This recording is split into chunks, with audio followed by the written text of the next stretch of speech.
When you confront a narcissist with themselves, in other words, mortify them, it basically means you are not playing by their rules. You contradict them, you question them, you stand up to them. But is it worth it? It reminds me of a quote from Confucius, the famous Chinese philosopher. It is only when mosquito land on your balls that you realize there is a way to solve problems without using violence. All right, enough with the philosophy. Let's look at what really sends a narcissist over the edge.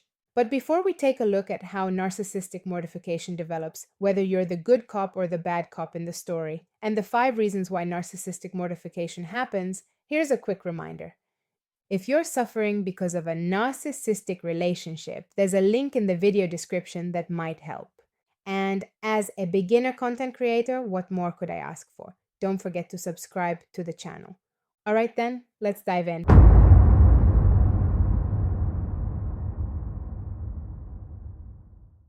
When a narcissist is faced with themselves, with their flaws, with their narcissism, they fail in front of themselves, and that triggers deep shame and a crisis. They discover the gap between their idealized self and reality. This is narcissistic mortification. My ex, after I first sent him to a psychologist, cried for weeks whenever he saw me and kept saying, "What have I done to you of all people?" And then, of course, he did it again. The root of mortification goes back to the narcissist's childhood, specifically to the time when they experienced their primary caregiver, usually the mother, ignoring them. In those moments, they felt worthless. It was such an unexpected and painful experience, such a deep wound, that as an adult, they try to heal it and put an end to it, not with their mother, but with their partner. It is such a deep injury that it shapes the narcissist's entire life. Healing that wound is what they spend their life chasing. That's why the narcissist's reaction to mortification is always intense. They will argue and yell. You will face devaluation and blame. The intensity depends on the type of narcissist. A covert narcissist will not react as explosively as a grandiose one. In other words, they throw tantrums like children who don't get what they want. And we know very well that's exactly what they are, children in adult bodies. This is why they are drawn to partners who mortify them, who confront them with their false, grandiose self, but that's exactly what triggers narcissistic rage. And you will always be the one who pays for it. They will blame you, saying nothing is ever good enough for you, that you are demanding and impossible to deal with. A narcissist is usually not looking for a partner, but for a new mother. Their issues with their mother run deep, so they want to replay that relationship with their partner. They will do to you exactly what their mother did to them. If they experience deep emotional pain because their mother refused to speak to them, you can be sure that no matter what you do, they will punish you by ignoring you. They know exactly how much this kind of behavior hurts, and when they want to punish you, they will reach for the same weapon that hurt them the most as a child. You can be sure they will not be drawn to people who refuse to give them the opportunity for this kind of game. They need you to disobey, to talk back, to stand up for yourself, to be strong, so they can relive mortification again and again, because in those moments, they get a brief sense of relief. For a moment, they can break free from that superior self that holds them prisoner. They have to force their partner to hurt them again and again, because they need to replay that experience they couldn't resolve with their primary caregiver. This is why narcissists often choose people who also have personality disorders, like borderline personality disorder, or if not a personality disorder, then people who have been through trauma themselves. And how long does narcissistic mortification last? Certainly not long enough to cause a deep, permanent change in the narcissist's personality. While in that brief moment without their false self, they might impulsively sign up for therapy. As soon as that false self rebuilds, they will quit immediately and never go back. Let's look at what can trigger narcissistic mortification. As I said earlier, when the narcissist's self-image is damaged, when no one is there to confirm that they are the most beautiful and the smartest, but instead they don't get the expected admiration, it shakes them to their core. They don't experience this as a simple rejection like normal people do. For them, their entire self-image, which forms the very foundation of their identity, collapses. It doesn't have to be something like infidelity, though that can do it too. It's enough if the narcissist feels they haven't managed to capture their partner's soul, if they feel they cannot crush them. cannot dominate them. When they realize they have no power over the other person, a trigger point is activated, the deep sense of being worthless, of not measuring up. And this feeling will drive them to get what they want, no matter the cost. Another trigger is when someone questions the version of themselves they believe in. Since they have no real inner identity and try to construct one solely from external validation, any negative reflection clashes with the inflated self-image they hold.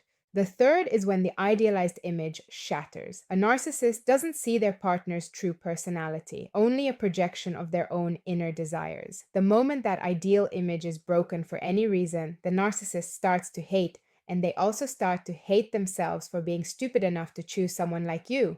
For them to feel valuable, you must be valuable. Their sense of worth depends on how valuable they perceive you to be. When they realize you are just human, they are disappointed, primarily in themselves, though they have no awareness of this. So, like many other things, they project it onto you. They start blaming you for who you are.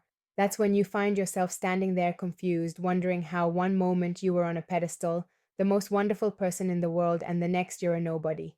If I can give you one piece of advice, don't take it personally. This might sound harsh, but just as the idealization wasn't about you, neither is the devaluation. From the very beginning, the narcissist created a fixed image of you, like a snapshot, and they can't change it. If your actions or personality don't match that fixed, idealized image they built in their mind, they go into crisis. This is where it becomes obvious that narcissists don't see others as real autonomous people, but as puppets they control. You're expected to behave exactly as you appear in that mental picture. Step outside of it and you'll be punished. Another huge trigger for narcissistic mortification is when you say no to them. The narcissist's main driving force is control. They never in any way want to hand that control over. But if you say no, if you reject them, they take it as you rising above them, as a sign that they're no longer in the game. Rejection attacks one of their weakest points, their self-esteem. It shows them they are not in control of every situation, and it forces them to face the reality that there are people who will not submit to their will. This destroys them. What else really sets a narcissist off? If you point out their mistakes or flaws, a narcissist believes they are the embodiment of perfection. If you confront them with the fact that they're not, they experience it like you've stomped all over their ego. To put it into a vivid image, the narcissist is sitting in the middle of a spotless, perfectly furnished white room. That's their self-image. And you burst in like a mischievous dog that just rolled in the mud, tracking dirt everywhere and ruining their perfect, almost godlike purity.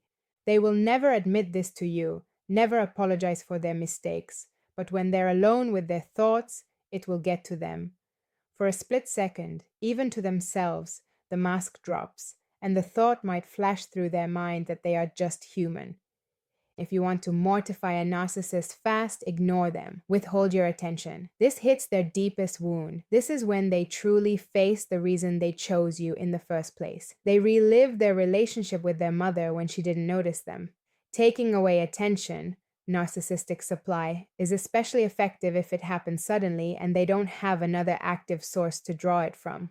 This also applies when you move on from them. Whether it's shifting the focus onto yourself, making yourself the center of your own attention, or leaving the relationship and cutting contact, it triggers their I am nothing feeling. Plus, they lose control, so withholding attention delivers a double hit to their deepest wounds. The big question is, how long can a narcissist handle being confronted with themselves? There can come a point where they are so deeply triggered that they cannot stand it and leave. They look for someone to play the good mother role. You know, good cop, bad cop. They need the bad cop to play out the unresolved game with their mother to get some relief from their inflated self-image. But if they are overwhelmed and mortified too often, they'll run. One day you'll just notice the door has closed behind them. Before that, they might play the usual everything is your fault games, cheat, or activate the flying monkeys to devalue you in front of others. But in the end, they decide they're better off with the good cop. And who is the good cop in this story?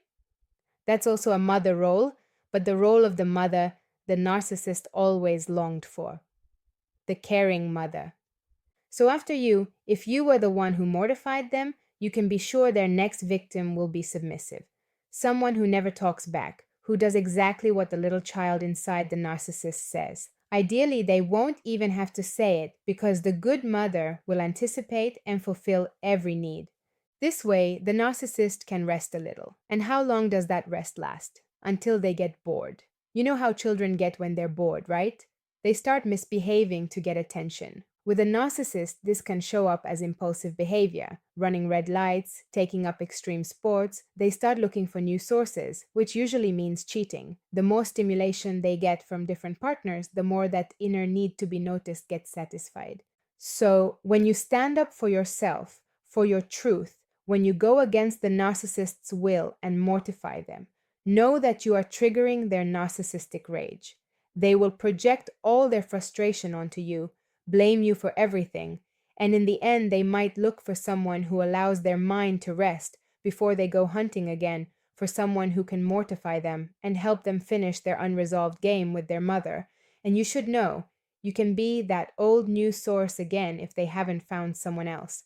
That's when the phase of the narcissistic cycle begins that we call hoovering. Thanks for staying with me today. Leave a comment telling me if you've ever managed to mortify a narcissist, and on a scale from 1 to 10, how badly did they lose it? Don't forget to subscribe to the channel and check the link for help if you're struggling to heal after a narcissistic relationship. See you next time and take care of yourself until then.